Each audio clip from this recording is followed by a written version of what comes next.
Bem-vindos a mais um Fenaló Entrevista. Hoje estamos aqui no Tozini Freire, conversando com o Dr. Fernando Serech, CEO aqui do Tozini Freire e também responsável pelas áreas de contencioso e arbitragem do escritório. Muito obrigada por nos receber aqui. Esse ano o Tozini tem uma participação muito especial na Fenaló, além, lógico, de palestrar como todos os anos eles estão, também estão como patrocinadores esse ano. Dr. Fernando, muito obrigada por nos receber aqui no escritório. Um grande prazer tê-los aqui. Vamos começar. O objetivo aqui é então a gente explorar um pouquinho da parte de gestão, inovação e tecnologia aqui do escritório. Acho que todo mundo que nos escuta na Fenaló tem muito interesse no tema. Então você, como CEO aqui do Tozini há quase 10 anos, queria saber o que você diria hoje que é um perfil importante para o gestor jurídico. É curioso, você, é lugar comum, na verdade, a gente dizer, a gente aprende direito na faculdade e a gente não aprende nada de gestão. E a gente acaba aprendendo essas coisas na marra. Acho que você precisa se preparar para a gestão, então algum tipo de treinamento você tem que ter, e eu tive isso, me preparei para isso. Mas acho que um grande foco, até porque o nosso negócio é baseado em pessoas, é para ter sempre em mente que a gente tem como ativos exatamente a cabeça das pessoas e que você tem que tratar as pessoas de uma forma justa, de uma forma legal, e ter um ambiente bacana para propiciar esse tipo de tranquilidade para que as pessoas trabalhem bem. Então acho que obviamente que gestão envolve financeiro, envolve logística, envolve você pensar nas necessidades do teu cliente, envolve discutir preços, ter conversas agradáveis e às vezes desagradáveis, saber dizer não é importante, mas eu acho que o fundamental é estar sempre focando nessa coisa das pessoas se sentirem bem na instituição. E hoje isso tem a ver com assim, você ter propósito, você ter toda a preocupação com diversidade, você ter muita preocupação com ética, que isso é perene. Então esse é o meu jeito de ver a administração de um escritório. E nesses 10 anos, assim, até acompanhando um pouco do que a Fenaló viveu, né, nesses últimos anos, a gente vem acompanhando também a evolução muito nessa gestão jurídica, né? Imagino que você deve ter passado e visto grandes transformações ao longo desses 10 anos. Nós, principalmente na Fenaló, a gente viu muita transformação, inclusive tecnológica, inovação, para escritório, o quanto isso mudou a gestão. Como você enfrentou esses 10 anos e você viu essa mudança acontecer? Eu acho que aqui a gente olha um pouquinho para o DNA do escritório. O escritório sempre, Silas Tozini, José Luiz de Sales Freire, eles tinham uma preocupação a gente quer ser benchmark em termos de inovação, em termos, não se falava em inovação, mas em tecnologia. Então, eles sempre pensaram nisso um pouco adiante do seu tempo. Então, acho que nós somos o primeiro escritório a contratar um diretor de tecnologia aqui. A gente está olhando para a tecnologia o tempo inteiro, então vou te dizer que, assim, óbvio que você tem coisas que você tem que correr atrás e você faz uma aposta tecnológica e de repente não é essa a aposta tecnológica que venceu a corrida e você tem que se adaptar. E aí eu estou mais falando de alguns sistemas que você acaba optando, mas acho que tecnologia sempre teve no nosso DNA, então não é uma coisa que nos surpreende o quanto a tecnologia tem mudado e ainda vai mudar, né? Muito. A nossa atividade. Até entrando um pouco na minha próxima pergunta, que era exatamente sobre o projeto de vocês, que é o Think Future, que inclusive foi ganhador do prêmio Análise e Fenaló ano passado. Conta um pouquinho pra gente do escopo desse projeto e como você acha que ele alavanca o escritório. A gente pensou nisso, acho que uns pouco mais de 5 anos, 6, 7 anos. A gente pensava em inovação e que inovação começava a se falar das legal techs, a gente começou a trabalhar um pouco mais com startups e a gente começa a ver que as coisas se conectavam, as empresas falavam muito em inovação, seja em que área de negócios elas estivessem, e a gente achou que a gente tinha que ter um programa de inovação aqui no escritório. Há uns 4 anos a gente resolveu lançar o Think Future aí de uma forma mais estruturada. E aí pensando, seja na questão do digital como matéria de lei, matéria de negócios e do ponto de vista regulatório.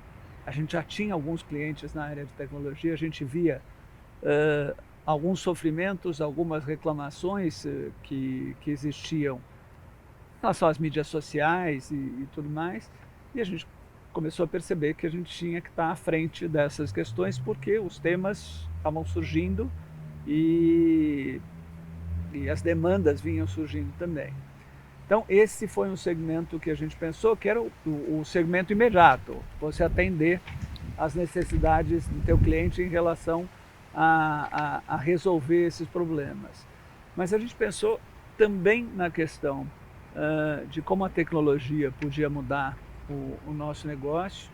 A gente pensou em como novos produtos poderiam afetar ou beneficiar os nossos negócios, e a gente pensou em criar uma cultura também em relação à inovação. Então, assim, tentar fazer diferente, tentar fazer melhor, tentar ser mais produtivo. Você tem demanda de preço, de agregar valor nos teus serviços, então tudo isso a gente tem que dimensionar.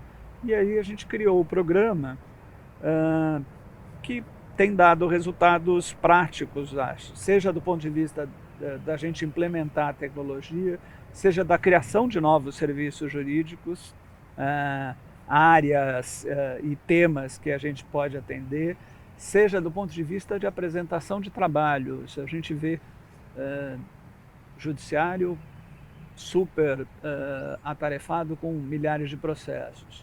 Você tem que chegar num juiz ou num órgão regulatório de uma forma que seja eficiente e seja straight to the point, diretamente ao ponto. Então, a forma de comunicação também tem que mudar. Você não pode pensar em petições de 60 páginas, um argumento muito longo.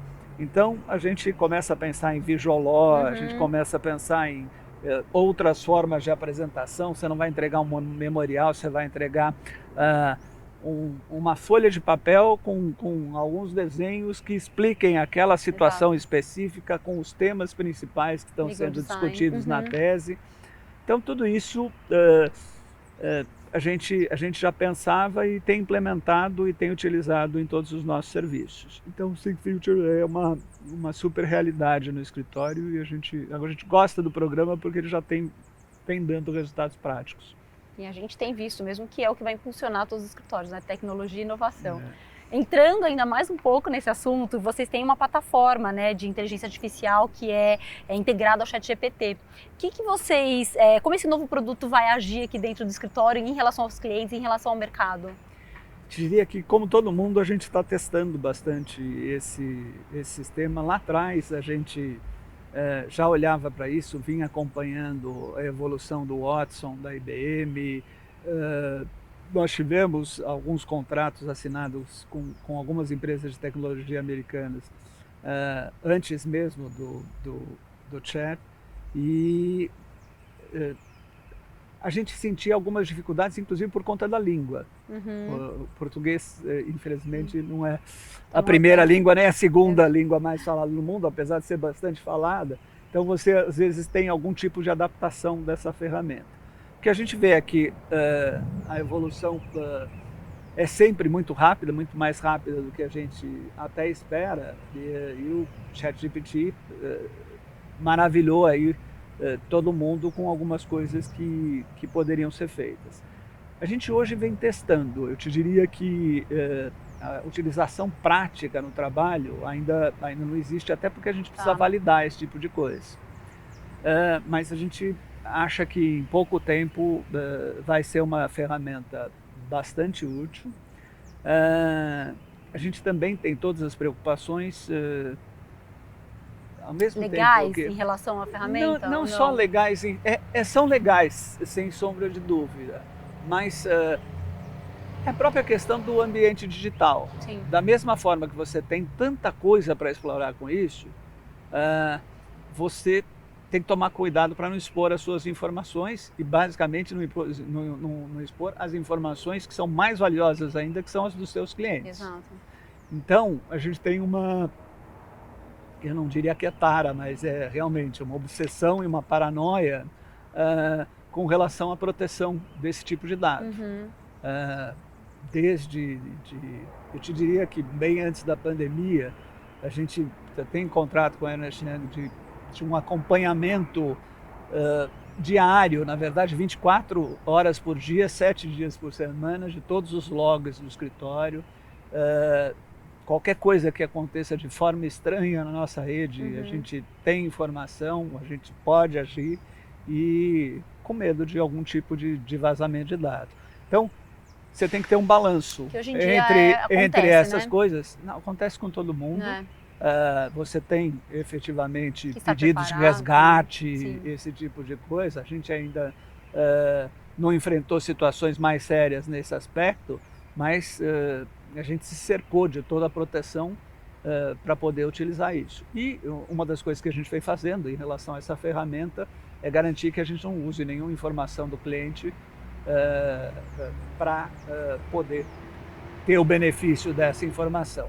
Não sei o que vai acontecer mais para frente, com certeza o cliente vai ter que ser avisado se a gente quiser usar algum tipo de informação, mas hoje uma regra geral que a gente usa é essa: não se tem informação nem específica do escritório e muito menos informações dos nossos clientes para esse período que eu chamo de que é experimentação. Você pode ter algum resultado útil, mas a gente ainda está experimentando. Entendi. Não, muito bacana você falar isso, porque você já deu aqui muitas dicas, né, para outros escritórios que nos acompanham, que nos escutam aqui no final da entrevista, mas eu vou entrar então em mais um assunto que é dicas valiosas que você daria de gestão para outros escritórios. Quais são os seus principais conselhos? Sei que você já deu alguns aqui, mas assim, o que você elencaria hoje como os principais conselhos para um novo escritório, ou para quem, enfim, está com o escritório crescendo? Olha, quando você está administrando uma instituição, você precisa, um escritório, seja grande, médio, pequeno, acho que as preocupações são mais ou menos as mesmas. Você tem que olhar para tudo, você tem que olhar para a questão financeira, você tem que olhar para a questão das pessoas, você tem que olhar para a questão de tecnologia e você tem que olhar para a questão de marketing. E aí eu falo um pouquinho porque são diretorias do nosso escritório e a gente, além de atuar na gestão, a gente tem esses diretores que são profissionais e que tocam o dia a dia da área. Inclusive para que a gente possa advogar também, porque a gente gosta de advogar. Eu particularmente gosto muito de advogar. Mas no final das contas são essas as grandes preocupações. Eu diria que assim, se você descuidar de qualquer uma delas, você tem chance de ter um problema. Agora, cuidar de pessoas é fundamental. Cuidar de pessoas é fundamental. Eu não sou daqueles que fica atribuindo qualidades ou defeitos a determinadas gerações. Eu acho que pode até existir uma coisa comum entre as gerações, mas o que eu vejo nessa mais nova e que a gente tem grande parte do escritório de pessoas entre 20 e 30, 35 anos, é que essas pessoas são preocupadas com propósito e querem saber por que eu estou fazendo isso. E, faz sentido eu fazer isso, eu estou trabalhando para uma empresa ética e o ambiente de trabalho, ele me satisfaz. Essas preocupações, quando você está administrando, você tem que ter. De olhar para as pessoas com muito carinho, porque é delas que sai o faturamento, é delas que sai o trabalho, é delas que sai a tua imagem. Bom, dando continuidade então em ainda pessoas, fala um pouquinho da área de diversidade e inclusão aqui do escritório, porque eu sei que vocês são muito atuantes, que vocês têm grandes projetos, então eu queria saber um pouquinho como é que você enxerga essa área aqui no escritório? Fundamental. Eu acho que eu fui mordido por essa questão da diversidade, não só por conta do escritório. Eu tenho 3 filhos, 31, 29 e 21. Então, eu fui me adaptando aos tempos, sofri muito bullying de filho por conta de alguns comportamentos, às vezes uma acusação de machismo que eu achava um absurdo completo, ou que eu precisava olhar para esse tipo de comentário que eu fazia, que podia parecer preconceituoso e tudo mais. E estou falando de uma perspectiva pessoal, mas eu vou chegar lá. E uma das minhas sócias, que sempre esteve envolvida com a questão da diversidade, disse: esse é um programa que a gente precisa da nossa participação de liderança. Sem dúvida. Porque o exemplo é fundamental nesse aspecto. E eu comecei a me envolver com nossas iniciativas LGBT, com nossas iniciativas para pessoas deficientes, com nossas iniciativas em relação à raça, a refugiados. A gente tinha acho que nosso programa de mulheres foi criado há 25 anos atrás, mas a gente acabou empacotando tudo também há uns 5, 6 anos e criando um projeto Inclusão.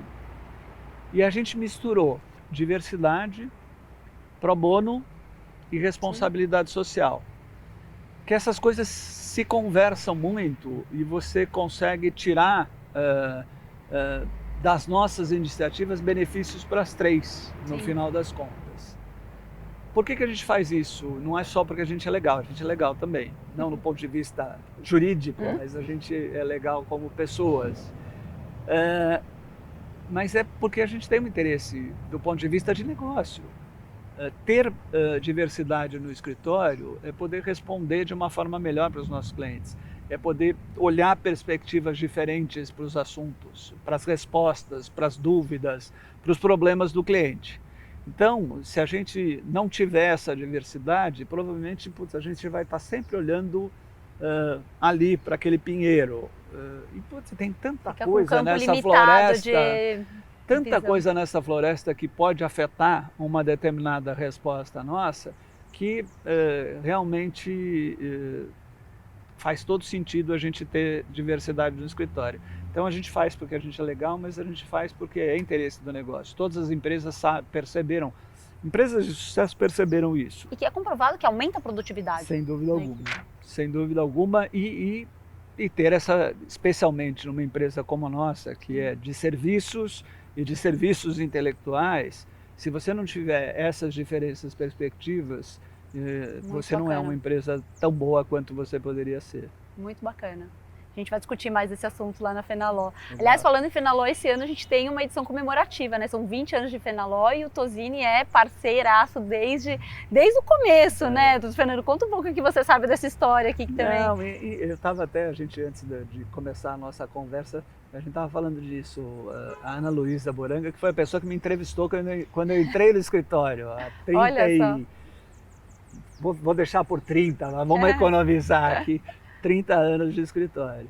Que foi a fundadora da Fenaló. É a fundadora da Fenaló. Então a gente tem um carinho especial para a Fenaló, a gente participou sempre e bacana que a gente está como patrocinador dessa feira e teremos presença maciça aí de sócios em palestras e contem com a gente que a gente se sente em casa lá. Que bacana. E a Fenaló acompanhou essa evolução, como você conversou aqui desses 10 anos, né? A gente vem acompanhando essa evolução do mercado juntos. Muito obrigada, viu, doutor Fernando? Muito obrigada a vocês que nos assistiram. O doutor Fernando vai estar na Fenaló. Não sei, acho que é dia 25, acho que você vai falar. Então, num painel super especial de CEOs dos grandes escritórios. E aí vocês vão conhecer mais dicas aqui de gestão com ele lá. Obrigado. A Fenaló, então, dia 25 a 27 de outubro. Espero todos vocês lá. Obrigada, doutor Fernando, por nos receber aqui. Obrigado a vocês.